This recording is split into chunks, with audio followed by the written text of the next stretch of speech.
ભ્રષ્ટાચાર અને શૈક્ષણિક સંસ્થાઓમાં ખોટું થયું હોય ત્યાં વિરોધ કરવા પહોંચી જતા કોંગ્રેસના NSUIના નેતાઓ જ સુરતમાં ખંડણીખોર બની ગયાની ફરિયાદ થઈ। સુરતમાં NSUIના હોદ્દેદારો શૈક્ષણિક સંસ્થાઓને બ્લેકમેલ કરી 5 લાખ રૂપિયાની લાંચ લેતા ઝડપાયા।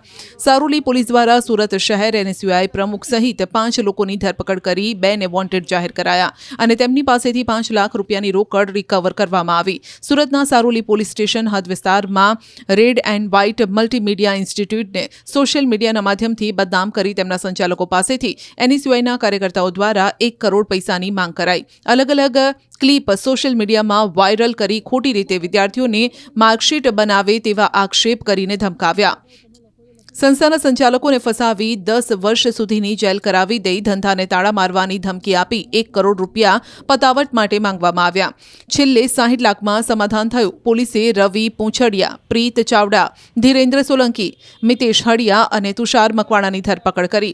ઉપરાંત અભિષેક ચૌહાણ અને કિશોરસિંહ ડાભીને વોન્ટેડ જાહેર કરાયા।